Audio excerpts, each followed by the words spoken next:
Pues buen día, que soy el doctor Elías González, hematólogo mexicano que ejerzo en la ciudad de Monterrey. Y el día de hoy estoy con el doctor Miguel Ángel Perales, que pues, no requiere mucha introducción. Él es el jefe del servicio de trasplante de médula ósea del Memorial Sloan Kettering Cancer Center, que es uno de los centros más importantes, de los más importantes de trasplantes y tratamiento de pacientes oncológicos en el mundo. El día de hoy estamos en una reunión de enfermedad de injerto contra huésped y hemos estado hablando todo el día de enfermedad de injerto contra huésped porque recientemente en México se autorizó un tercer fármaco para el tratamiento de líneas subsecuentes en pacientes con enfermedad de injerto contra huésped crónico, que esto es muy importante porque la enfermedad de injerto contra huésped crónico es una de las complicaciones principales de los pacientes con trasplante de médula ósea. ¿Qué nos puede decir usted acerca de la enfermedad de injerto contra huésped crónico y cómo ha visto usted que afecta la vida de los pacientes y la necesidad de tener acceso a fármacos de líneas subsecuentes que puedan ayudarnos a manejar esto?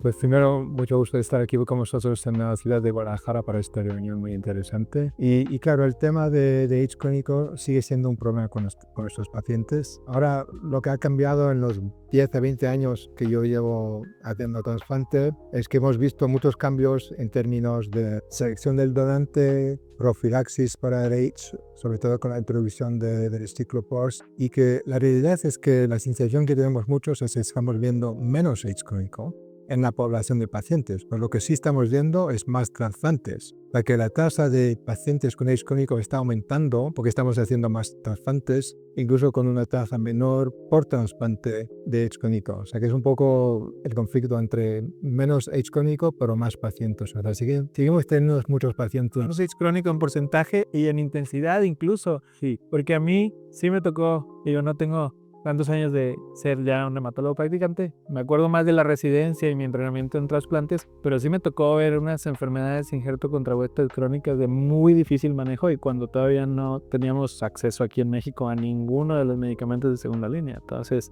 era cuando uno estaba inventando con la talidomida y el imatinib, etcétera. Y ahora tenemos 3 fármacos autorizados aquí en el país, que son ibrutinib, ruxolitinib y belumosudil. ¿Cuál es su secuencia preferida de inicio de manejo? Bueno, una es la recomendada y otra es también ya cuando uno empieza a hacer, sobre todo porque no hay estudios que combinen o comparen. Entonces, ¿cuál es su secuencia preferida de inicio de manejo?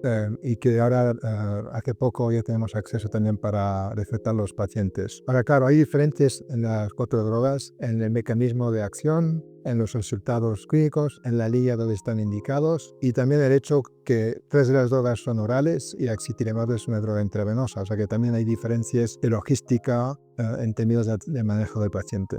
Ahora, las indicaciones son un poco diferentes en términos de línea tan aprobadas, pero a la hora de la práctica clínica yo diría que en general intentamos usar el medicamento que más va a ayudar al paciente basado sobre el perfil del paciente y de la presentación de la AIDS crónica y también de la comorbilidad que tendrá y también de los tratamientos antecedentes. Lo que es que decir que ibrutinib en general lo usamos bastante poco. De las 4 opciones que tenemos es la que tiene más efectos secundarios, con complicaciones de coagulación, complicaciones a nivel de fibrilación auricular y en general el ensayo también era el ensayo más pequeño, 42 pacientes y las características de los pacientes tratados en el ensayo de ibrutinib era un AIDS crónico un poquito diferente de lo típico. Era AIDS crónico yo diría un poco más como inflamatorio, diferente del clásico AIDS crónico que sí, entonces por eso yo lo uso menos. Tengo mucho más experiencia con ruxolitinib porque fue la primera droga que tuvimos acceso. Ahora ya llevamos un par de años con belumosudil, nos llevamos bastante experiencia y axitinib acaba de salir. Pero cuando yo pienso la decisión mayor que tengo que hacer es empezar con ruxolitinib o empezar con belumosudil, sabiendo que si no tengo una respuesta adecuada siempre puedo cruzar a la otra droga.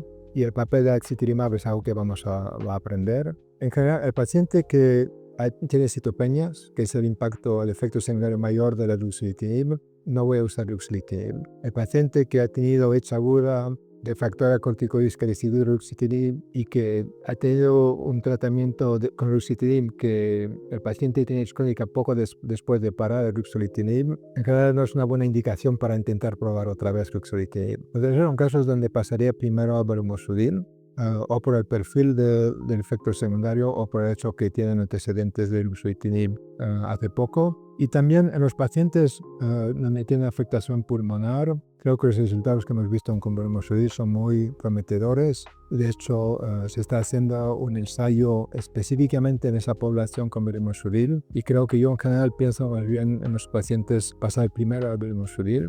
Pero si no, hay muchos pacientes donde no tienen las citopenias, no han recibido ruxolitinib, que creo que también usar el ruxolitinib es una buena opción, sabiendo que podemos siempre pasar a otra. La combinación es algo que no nos ha estudiado.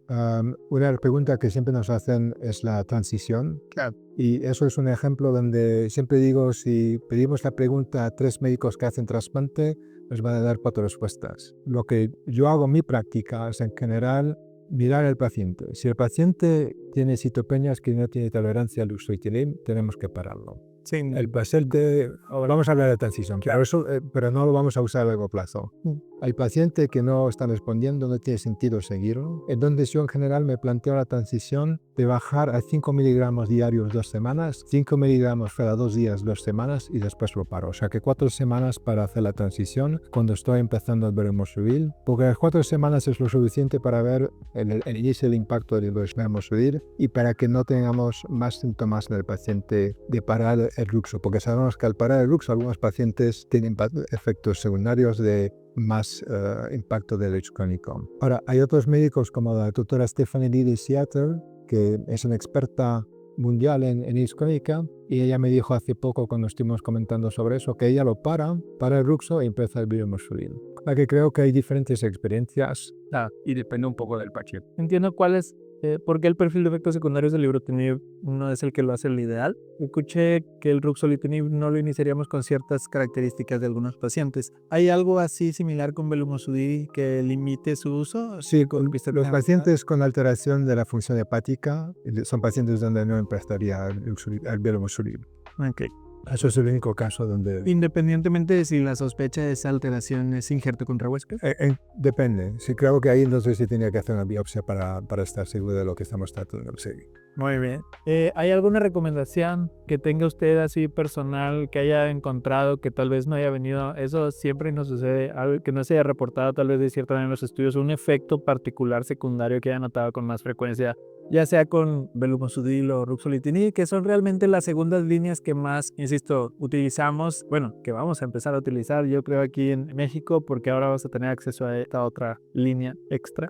Entonces, ¿hay algún efecto secundario, alguna situación que tengamos que estar monitorizando, algún tipo de profilaxis microbiana que tengamos que estar vigilando en los pacientes ya con uso prolongado de alguno de estos fármacos? Yo creo que en general estamos viendo en los ensayos, es lo que estamos viendo en la vida real y en los papeles publicados de vida real es muy parecido a lo que se ve en los ensayos. O sea que estamos confirmando lo que se ve en los ensayos. Creo que no estamos viendo nuevas complicaciones que nos dan la idea que tenemos que parar o mirarlo muy cerca. La profilaxis es muy estándar para pacientes con AIDS crónica. No hemos tenido que cambiar lo que hacemos históricamente en nuestros pacientes. Ha habido algunos casos de cáncer de la piel que han sido reportados con Belumosudil, pero también hay que tener en cuenta que los pacientes con AIDS crónico están a riesgo de eso, o sea que no es claro que es una señal donde hay que estar pendiente. Claro, cualquier cosa que pase siempre hay que mirarlo y investigarlo. Y en ruxolitinib también ha habido casos de CMV. En general, esos casos se han visto más bien con pacientes tratados con AIDS aguda,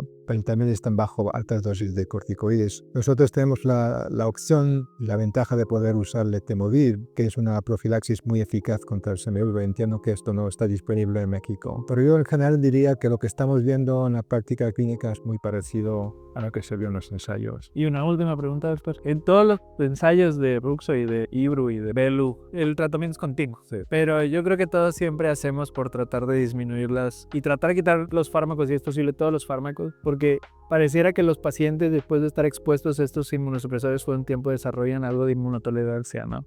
Entonces, más o menos, ¿en qué momento empieza usted a considerar tratar de disminuir una dosis y de qué manera lo hace con cualquiera de los fármacos? Sí, yo siempre digo al paciente que voy a empezar tratamiento para AIDS crónica, que es una enfermedad crónica, lo que significa que el tratamiento no es algo que vamos a empezar y parar a los 2 meses, que tienen que saber que es algo crónico, que las respuestas van a tardar, la mejoración va a tardar y que el tratamiento, como sabemos de los ensayos y también de experiencia clínica, puede durar 2 a 3 años por media.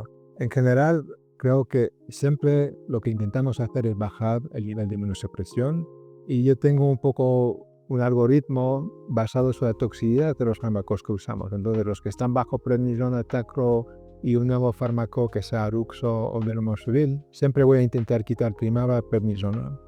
Bajar hasta pararlo. Después paso al tacrolimus o al ciclosporina, depende de lo que se está usando. Y al final dejo el nuevo fármaco, que también voy a intentar bajar la dosis. Ahora, con Ruxo es fácil porque hay diferentes dosis, podemos ir hasta 5 al día y después 5 cada 2 días. Que en Velmoxudil hay solamente una dosis, o sea que ahí creo que hacemos también sin evidencia. Yo lo que hago es hacer 200 al día, si es la única droga que tienen, y después decirme, para 4 semanas vas a hacer 200 cada 2 días. Y después lo paramos y vamos a ver lo que pasa. Pero la idea siempre es de intentar parar los fármacos para que el paciente que ha llegado a ese nivel de tolerancia te pueda existir sin fármacos. Teniendo calidad de vida. Pues Perfecto. Pues muchísimas gracias, doctor. muchas gracias. Tiempo. Estoy seguro que esta información es muy valiosa para toda la gente que va a ver este video. Otra vez agradecemos su tiempo y un placer. Gracias.